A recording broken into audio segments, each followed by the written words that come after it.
அட்டகாசமான சுவையில் கெட்டி சால்னா ரெசிபி தாங்க நம்ம இன்றைக்கி பார்க்க போகிறோம். ஹோட்டலில் செய்கிறது போலவே இதோட மனமும் சுவையும் அவ்வளோ ருசியாக இருக்கும். வீட்டில் எல்லோரும் விரும்பி சாப்பிடுவாங்க, அடிக்கடி செய்ய சொல்லி கேட்பாங்க.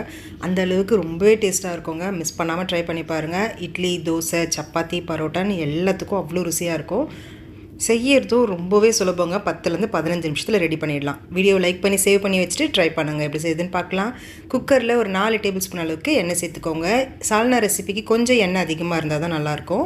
எண்ணெய் காஞ்சதும் 2 சின்ன துண்டு பட்டை சேர்த்துக்கோங்க, 4 கிராம்பு, 3 ஏலக்காய், அடுத்து ஒரு சின்னதாக ஸ்டார் ஆனிஸ் சேர்த்துக்கோங்க, 2 பிரிஞ்சி இலை சேர்த்துட்டு கொஞ்சமாக கல்பாசி சேர்த்துக்கோங்க. நான் சேர்க்க மறந்துட்டேன், நீங்கள் மறக்காமல் சேர்த்துடுங்க. இப்போ இதை லோ ஃப்ளேமில் வச்சு லேசாக கலந்து விட்டுட்டு 3 பெரிய வெங்காயத்தை நல்லா பொடியாக நறுக்கிட்டு சேர்த்துக்கோங்க. எந்த அளவுக்கு நீங்கள் பொடியாக நறுக்குறீங்களோ அந்த அளவுக்கு சால்னா நல்லா கெட்டியாக உங்களுக்கு கிடைக்கும். இப்போ இதை நல்லா வதக்கி விட்டுக்கோங்க. மீடியம் ஃப்ளேமில் வச்சு நல்லா ஒரு 3 நிமிஷத்துக்கு வதக்கி விட்டுக்கலாம். வெங்காயம் நல்லா நிறம் மாதிரி வரணும்னு அவசியம் கிடையாதுங்க. லேசாக கண்ணாடி பதத்துக்கு வந்தால் போதும். இந்த சால்னாவில் காய்கறி எதுவும் சேர்க்க போகிறது இல்லைங்க. உங்களுக்கு விருப்பப்பட்டால் நீங்கள் பட்டாணி, உருளைக்கிழங்கு, கேரட் கூட சேர்த்து செய்யலாம்.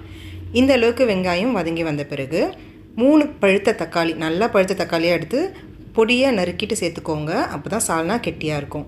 இப்போ இதை நல்லா வதக்கி விட்டுக்கோங்க. தக்காளி நல்லா குழஞ்சி வெந்து வரணும், அந்தளவுக்கு நல்லா வதக்கி விட்டுக்கோங்க. இப்போ ஒரு ஸ்பூன் அளவுக்கு உப்பு சேர்த்துட்டு வதக்கிக்கோங்க. அப்போ தக்காளி உங்களுக்கு சீக்கிரமாக குழஞ்சி வரும். இப்போ ஸ்டவ்வை லோ டு மீடியம் ஃப்ளேமில் வச்சுடுங்க. தக்காளி வெங்காயம் நல்லா வெந்து வரட்டும். அதுக்குள்ளே நம்ம ஒரு மசாலா அரைச்சிட்டு வந்துடலாம். மிக்சர் ஜாரில் ஒரு அரை வெங்காயத்தை மட்டும் இது போல் கட் பண்ணிட்டு சேர்த்துக்கோங்க. உங்கள்கிட்ட சின்ன வெங்காயம் இருந்துச்சுன்னா ஒரு 5 சின்ன வெங்காயத்தை கூட நீங்கள் சேர்த்துக்கலாம். நான் எங்கிட்ட சின்ன வெங்காயம் இல்லை, அதனால் பெரிய வெங்காயம் சேர்த்துருக்கேன். அடுத்து ஒரு அரை கப் அளவுக்கு தேங்காய், ஒரு பச்சை மிளகாய், அரை டீஸ்பூன் சோம்பு, ஒரு 10 முந்திரி, 1 டீஸ்பூன் கசகசாவை ஒரு 10 நிமிஷத்துக்கு ஊற வச்சுருக்கேங்க. இப்போ அதையும் சேர்த்துக்கலாம். தண்ணியோடவே சேர்த்துக்கோங்க. இந்த அளவுக்கு நல்லா மையாக அரைச்சி எடுத்துகிட்டு வந்துடுங்க. இப்போ இது தனியாக இருக்கட்டும். வெங்காயம் தக்காளி நல்லா வெந்து வந்துருச்சு பாருங்கள். இந்த அளவுக்கு தக்காளி நல்லா குழஞ்சி வரணும். அடுத்து 1 டீஸ்பூன் அளவுக்கு இஞ்சி பூண்டு விழுது சேர்த்துக்கோங்க. அடுத்ததாக ஒரு அரை கைப்பிடி அளவுக்கு புதினா சேர்த்துக்கோங்க. சால்னா ரெசிபிக்கு புதினா கண்டிப்பாக சேர்க்கணுங்க. அப்போ தான் ரொம்பவே சுவையாக இருக்கும். சேர்த்துட்டு பச்சை வாசனை போகிற வரைக்கும் ஒரு 3 நிமிஷத்துக்கு மிதமான தீயில நல்லா வதக்கி விட்டுக்கோங்க. இப்போ அடுத்ததாக அரைச்சி வச்சுருக்க தேங்காய் விழுது சேர்த்துக்கோங்க. சேர்த்துட்டு இப்போ இது நல்லா கலந்து விட்டுருங்க. கைவிடாமல் ஒரு நிமிஷத்துக்கு நல்லா கலந்து விட்டுக்கோங்க. இப்போ தேவையான மசாலா எல்லாத்தையும் சேர்த்துக்கலாம். 1.5 டீஸ்பூன் அளவுக்கு வெறும் மிளகாய் தூள் சேர்த்துக்கோங்க. இது காரம் சரியாக இருக்குங்க. ஒரு சால்னா எந்த அளவுக்கு காரமாக இருந்தால் நல்லாயிருக்குமோ அந்தளவுக்கு இருக்கும். உங்களுக்கு காரம் கம்மியாக வேணும்னா 1 ஸ்பூன் அளவுக்கு மட்டும் சேர்த்துக்கோங்க.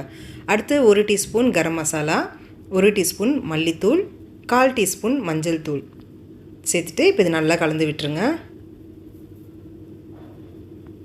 கைவிடாமல் ஒரு 2 நிமிஷத்துக்கு கலந்து விட்டுட்டு இப்போ சால்னாக்கு தேவையான அளவுக்கு தண்ணி சேர்த்துக்கலாம். இது நான் ரொம்பவும் கெட்டியான சால்னாவை செய்கிறேங்க. அதனால் ஒரு 200 ml அளவுக்கு தண்ணி சேர்த்துக்கிறேன். தேங்காய் அரைச்ச மிக்சர் ஜார்லேயே தண்ணி சேர்த்துட்டு அதை இதில் கூட சேர்த்துக்கோங்க. சேர்த்துட்டு நல்லா கலந்து விடுங்க. உங்களுக்கு இது ரொம்பவும் கெட்டியாக இருந்துச்சுன்னா ஒரு அரை கப் அளவு கூட எக்ஸ்ட்ராவாக தண்ணி சேர்த்துக்கலாம். பாருங்கள், இது ரொம்பவும் கெட்டியாக இருக்குது, அதனால் ஒரு அரை கப் அளவுக்கு எக்ஸ்ட்ராவாக தண்ணி சேர்த்துருக்கேன். சேர்த்துட்டு இப்போ இதை நல்லா கலந்து விட்டுக்கோங்க. உங்களுக்கு சால்னா இன்னும் கொஞ்சம் தண்ணியாக வேணும்னா இன்னொரு அரை கப் கூட நீங்கள் எக்ஸ்ட்ரா சேர்த்துக்கலாம். இப்போ குக்கர் மூடி வச்சுடுங்க. 2 விசில் வரட்டும். இப்போ ஸ்டீம் இறங்கின பிறகு பாருங்கள், சுவையான கெட்டியான சால்னா ரெடி. சப்பாத்தி, இட்லி, தோசை, பரோட்டாக்கு அவ்வளோ ருசியாக இருக்கும். வீட்டில் எல்லோரும் விரும்பி சாப்பிடுவாங்க. எங்கள் வீட்டில் அடிக்கடி செய்ய சொல்லி கேட்டுகிட்டே இருப்பாங்க.